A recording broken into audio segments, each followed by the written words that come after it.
5 de diciembre de 1945, 100 kilómetros mar adentro frente a la costa de Florida. Un teniente que vuela solo capta voces nerviosas en una radio. Una de ellas dice: "No sé dónde estamos, nos perdimos después del último viraje". Él reconoce esas voces. Pertenecen a alguno de los 14 hombres que están a bordo de 5 bombarderos realizando un ejercicio rutinario, haciendo el mismo recorrido que otros escuadrones venían haciendo sin problema por los aires. Quien dice haberse perdido era un veterano de combate del Pacífico, líder del grupo de 14 hombres y con más de 2.500 horas de vuelo encima. Comunica que sus 2 brújulas murieron, que ve tierra abajo y que está seguro de estar sobrevolando los Cayos de Florida. Pero no estaba en los Cayos, estaba a más de 300 kilómetros del otro lado de la península, perdido sobre las Bahamas. Pero él no lo sabe, y durante las próximas 4 horas, cada decisión que tome va a partir de esa certeza equivocada, mientras que el combustible baja y la noche se acerca. Luego, simplemente, todos desaparecerán. Esa tarde, no solo se perdieron 5 aviones, otro de rescate y casi 30 hombres en total, sino que sin que nadie se diera cuenta, estaban haciendo el misterio más rentable del siglo XX, el que iba a vender 20 millones de libros, llenar décadas de televisión y convencer al planeta entero de que había un pedazo de océano que se tragaba barcos y aviones, el Triángulo de las Bermudas.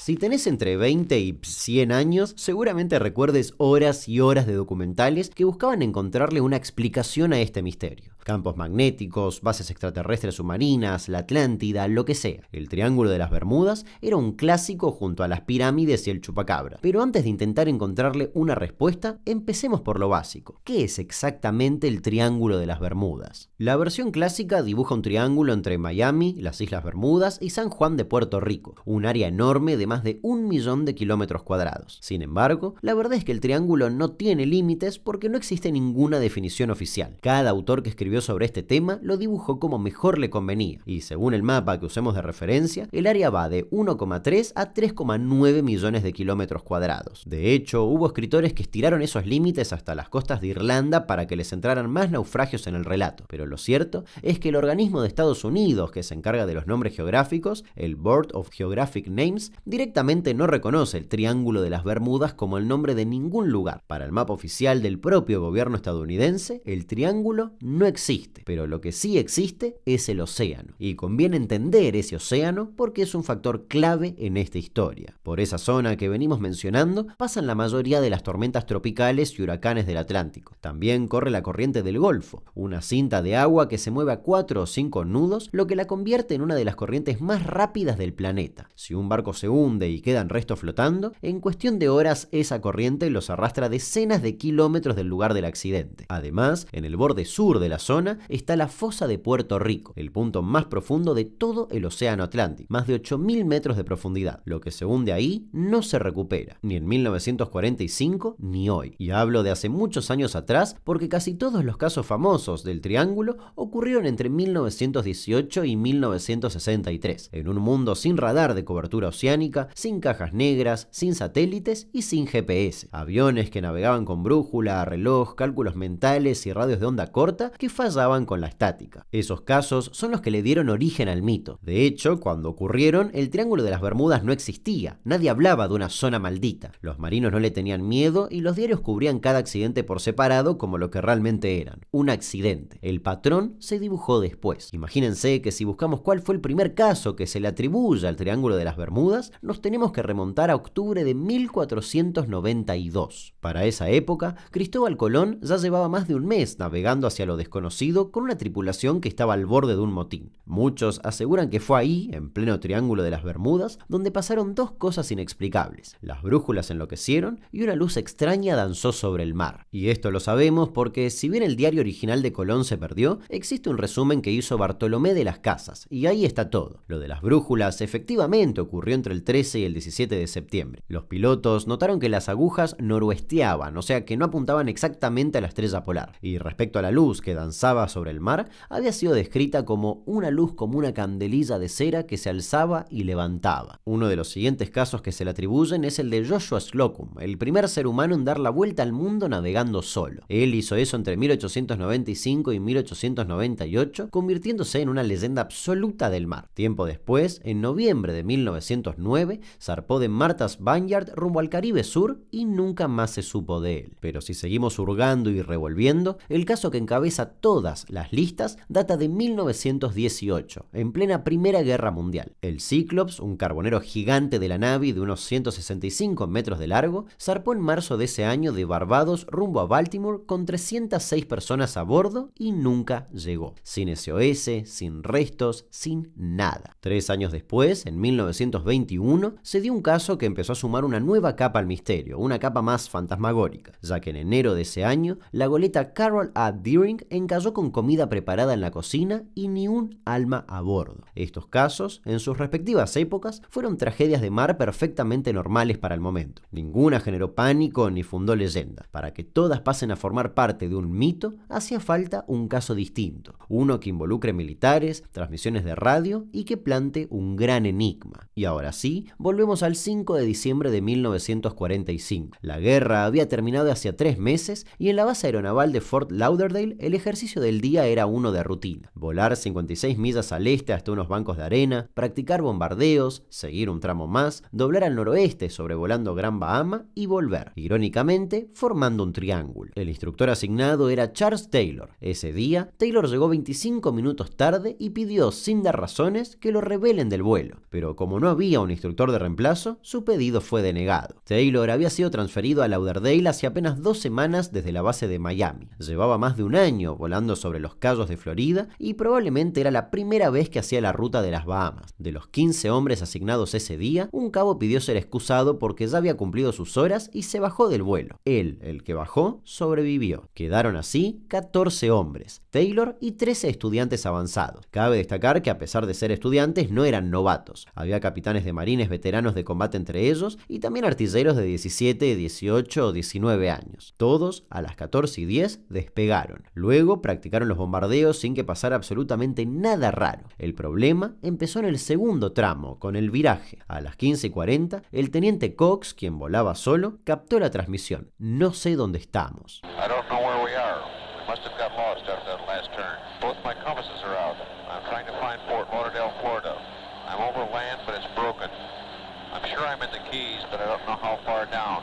I don't know how to get to Fort Lauderdale. Lo que sigue es una tragedia descrita en el informe oficial de la Marina, 500 páginas que cualquiera puede leer hoy. Ahí se indica que las brújulas de Taylor fallaron, o al menos que él creía que fallaban. Luego mira hacia abajo, ve islas fragmentadas y cree, después de un año entero patrullando los Cayos, que estaba efectivamente en ese lugar. De hecho, por radio se identificó como MT-28, el código de su antigua base de Miami, en vez de FT-28, el de Fort Lauderdale. Mentalmente, Taylor seguía volando desde Miami, pero las islas que está viendo son los Cayos del norte de las Bahamas, que desde el aire se parecen muchísimo a las de Florida. Así, saca una conclusión que resultaría fatal. Si está sobre los Cayos, Florida queda al norte. Entonces, ordena volar al noreste. Lo que no sabe es que de esa manera está volando mar adentro. El resto del equipo se da cuenta tarde. A las 5, las estaciones costeras interceptan a uno de ellos diciendo: maldición, si voláramos al oeste, llegaríamos a casa. Y tenían razón. A las 17:50, las estaciones de radio en tierra logran triangular la posición del escuadrón, al norte de las Bahamas, frente a la costa central de Florida. Pero el dato no llega a tiempo a las unidades de búsqueda, ya que cuando anocheció y el clima empeoró, todo se complicó. La última transmisión clara de Taylor es: cuando el primer avión baje de 10 galones de combustible, bajamos todos juntos. Y el problema es que cuando uno de estos aviones, un Avenger, ameriza de noche y en un mar agresivo, no flota, se hunde en segundos. El avión de rescate que fue a buscarlos, con 13 tripulantes, también desapareció. Despegó a las 19:27, 3 minutos después transmitió su mensaje de rutina y nunca más se lo escuchó. Y con el tiempo quedó atado también a los misterios del triángulo. Y la verdad es que es un misterio hasta que uno lee el registro del buque mercante Gaines Mills, que a las 21:15 anotó llamas de una explosión de 30 metros de alto, ardiendo 10 minutos sobre el mar y una mancha de aceite y combustible de aviación. En esa misma posición y a esa misma hora, un portaaviones perdió el eco del radar del avión de rescate. Aviones de rescate, que son los Mariner, que son apodados tanques de nafta voladores, ya que cargaban casi 10 toneladas de combustible y eran conocidos por sus fugas. En otras palabras, lo más probable es que este avión de rescate haya explotado. Finalmente, la investigación de la Marina concluyó en que Taylor confundió las islas y llevó el vuelo mar adentro. El informe decía, se permitió creer que estaba en una posición en la que no podía haber estado de ninguna manera. En otras palabras, su responsabilidad era total. La madre de Taylor, Catherine, no aceptó el veredicto y peleó contra la Marina argumentando que no podían culpar a su hijo sin tener los cuerpos ni los aviones como evidencia. Finalmente, ganó. En 1947, la Navy enmendó el dictamen y lo catalogó como causa desconocida. Esas dos palabras, en no mucho tiempo, serán citadas por una industria entera como si fueran la confesión de que ni la Marina puede explicar lo que pasa en el Triángulo de las Bermudas y terminaría siendo el certificado de nacimiento del mito. Los años siguientes aportaron algunos casos más. En enero de 1948, el Star Tiger, un avión de pasajeros británico modelo Avro Tudor, un modelo con un historial técnico muy malo, desapareció llegando a Bermudas tras volar toda la noche a solo 600 metros de altura, peleando contra feroces vientos en contra y con el combustible al límite. En diciembre de 1948, un DC-3 charter que iba de San Juan a Miami se perdió de noche, pero después de haber despegado con las baterías a media carga y con la radio funcionando a duras penas, cosa que está en el expediente oficial. Le transmitieron un cambio de viento, pero nunca acusó recibo. En enero de 1949, un avión gemelo del Star Tiger y de la misma aerolínea se perdió con buen tiempo entre las Bermudas y Jamaica. Este es el único caso limpio de clima, aunque ese día hubo apagones de radio que demoraron horas la búsqueda. La consecuencia real de todos estos casos, ninguna investigación pudo decir con certeza qué pasó, ya que nunca aparecieron los restos, pero la industria miró la ficha de los Avro Tudor, aviones que ya venían acumulando accidentes y muertos, y decidieron sacarlos del transporte de pasajeros. Para 1950, entonces, había una gran colección de tragedias, cada una con su expediente, su contexto y su explicación más probable. Solo faltaba alguien aburrido un fin de semana, y ese alguien sería Edward Van Winkle Jones, corresponsal de prensa en Miami. Él publicó el 17 de septiembre de 1950 una nota titulada «Los enigmas del mar todavía desconciertan al hombre en la era del botón». Ahí agrupaba por primera vez varias de estas desapariciones y se preguntaba poéticamente si el mar no seguiría siendo el mismo brumoso limbo de los perdidos de siempre. No era específicamente algo paranormal, era una columna nostálgica sobre que el mundo seguía siendo enorme. La nota se publicó y la semilla salió volando. 2 años después, esa semilla cayó en tierra fértil, la revista Fate, especializada en lo paranormal. Ahí, un tal George X. Sand, cronista de pesca de Florida, autor de guías de pesca con mosca y de buceo, publicó Misterio marino en la puerta de casa y fue el primero en dibujar el área, un triángulo acuático delimitado por Florida, las Bermudas y Puerto Rico. Años después, en 1962, un escritor llamado Alan Eckert publicó en una revista de veteranos un artículo sobre los 5 bombarderos desaparecidos, el que mencionamos en la introducción. Ahí aparecían por primera vez diálogos de las comunicaciones de radio y una frase atribuida a un oficial de la Junta Investigadora. Los aviones desaparecieron tan completamente como si hubieran volado a Marte. Esas frases, sin embargo, no existen en ninguna transcripción ni documento oficial. Eckert nunca pudo decir de dónde las sacó y se cree que simplemente las inventó para darle mayor misterio al misterio. A pesar de eso, son hasta el día de hoy la base de todo lo que se escribió sobre el tema. Luego, en febrero de 1964, la revista Argosy publicó El mortal triángulo de las Bermudas, de Vincent Gaddis, periodista de Indiana y coleccionista de anomalías. Este es el momento en que nace el nombre. Gaddis afirmaba que las desapariciones superaban con creces las leyes del azar, pero no ofrecían ni un solo cálculo y proponía como explicación un agujero en el cielo. Lo que vino después fue una avalancha editorial, y la bomba atómica llegó en 1974. Charles Berlitz era el nieto del fundador de las escuelas Berlitz, criado en una casa donde por decisión familiar cada pariente y cada empleado le hablaban un idioma distinto. Así, llegó a la adolescencia hablando 8 lenguas y de adultos se le atribuían 25 o 30 o 32 según la solapa de cada libro de su autoría. Era graduado de Yale, tenía 13 años en inteligencia del ejército, pero había perdido el imperio familiar cuando la empresa se vendió y litigaba por el derecho a usar su propio apellido. Necesitaba reinventarse y tenía una obsesión: la Atlántida. Berlitz creía en las profecías del psíquico Edgar Cayce, que en los años 30 había anunciado que la Atlántida resurgiría cerca de Bimini en 1968. Cuando en ese año, efectivamente, unos buzos encontraron cerca de ahí una formación rocosa submarina con aspecto de camino, de origen natural según la geología, para los creyentes fue profecía cumplida. Acto seguido, Berlitz ató todos los cabos. Las desapariciones del Triángulo serían efecto de tecnología atlante hundida. Su libro, El Triángulo de las Bermudas, salió en 1974 y vendió cerca de 20 millones de ejemplares en 30 idiomas y estuvo más de 40 semanas en la lista de bestseller del New York Times. En el libro convivían como teorías igualmente válidas los ovnis, los vórtices espaciotemporales, los campos magnéticos anómalos y la Atlántida. Hasta incluía una cita apócrifa de los bombarderos militares, a quienes les atribuía haber dicho: no vengan a buscarnos, parecen venir del espacio exterior. A Berlitz le daba todo igual. Decía que se había interesado en el tema porque clientes de su agencia de viajes pedían rutas que no sobrevolaran esa región. Mientras tanto, el misterio seguía sumando casos a su prontuario, como el del Marine Sulphur Queen, un petrolero de la guerra reconvertido para transportar 15.000 toneladas de azufre fundido a 130 grados, al que la revista Time apodaba la reina de espalda débil, ya que a su clase de buque literalmente se le partía el lomo. Cuando desapareció junto a 39 hombres, también se lo atribuyeron al Triángulo de las Bermudas. Pero lo cierto es que ex tripulantes declararon que los incendios de azufre a bordo eran tan rutinarios que ya ni siquiera se molestaban en reportarlos y los armadores venían posponiendo una inspección. Respecto a este caso, la Guardia Costera escribió en su informe la conclusión menos misteriosa posible: el buque nunca debió haber zarpado. Finalmente, las familias ganaron los juicios y si bien todos esos datos e investigaciones están al alcance de cualquiera, Berlitz lo contó como un enigma del Triángulo, a pesar de que el último contacto del buque fue en el Golfo de México, del otro lado de Florida. Lo cierto es que para 1974, el Triángulo de las Bermudas ya era una leyenda consolidada con 20 millones de libros y traducciones a 30 idiomas. El misterio parecía blindado, hasta que en una biblioteca universitaria de Arizona, un bibliotecario empezó a notar que demasiados estudiantes le pedían material sobre el tema y que no había nada serio para darles. Ese hombre era Lawrence Kusch, era bibliotecario de referencia en la Universidad Estatal de Arizona y además piloto. Obtuvo la licencia comercial a los 21 años, era instructor de vuelo, ingeniero de vuelo y tenía miles de horas en el aire.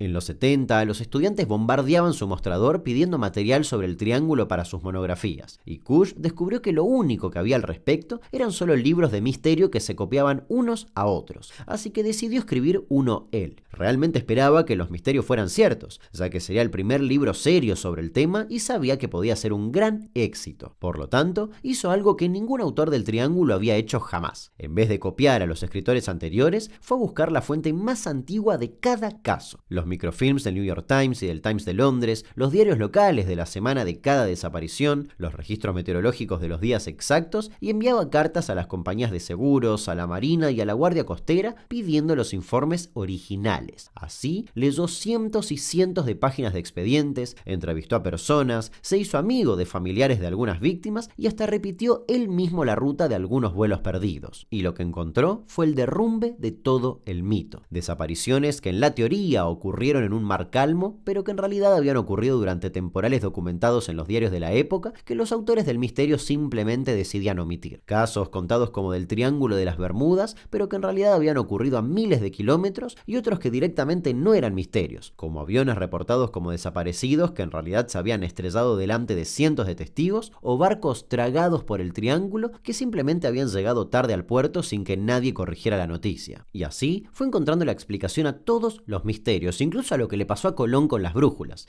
Eso tiene un nombre y es declinación magnética, y era un fenómeno ya conocido por los navegantes. Más allá de eso, les ocurrió en mitad del Atlántico, recién pasadas las Canarias, a miles de kilómetros de lo que sería el futuro Triángulo de las Bermudas. Por otro lado, aquella luz que Colón y su tripulación vieron danzar sobre el mar seguramente haya sido simplemente una gran fogata, ya que 4 horas después de haberla divisado, Rodrigo de Triana gritó tierra. Respecto a Joshua, a quien siempre consideraron otra víctima del Triángulo, triángulo, las posibilidades de que haya sido cualquier otra cosa son altísimas. Slocum tenía 65 años, navegaba en un barco de 17 con mantenimiento mínimo porque vivía casi en la pobreza, salió en plena temporada de tormentas, no sabía nadar y, dato para nada menor, se cree que su ruta ni siquiera pasaba por la zona del triángulo. El Cyclops, que desapareció en plena Primera Guerra Mundial, era un barco que no llevaba carbón, que era para lo que estaba diseñado, sino casi 11.000 toneladas de mineral de manganeso, una carga mucho más densa que se estima distinto. Cuando el barco desapareció, todos pensaron en sabotaje alemán, pero cuando terminó la guerra y se abrieron los archivos de Berlín, no había absolutamente nada. Ningún submarino había operado en esa zona en esas fechas. Finalmente, la explicación que quedó en pie es mucho menos cinematográfica y mucho más sólida. Un buque sobrecargado, con un motor muerto, navegando hacia una tormenta documentada, cuyo casco se partió y se fue al fondo en minutos. Por otro lado, el misterio de aquella goleta fantasma abandonada es mucho menos misterio si hacemos foco en que faltaban los 2 botes salvavidas, el cuaderno de bitácora, los instrumentos de navegación y los efectos personales de los 12 tripulantes. Eso no es una tripulación que se evaporó,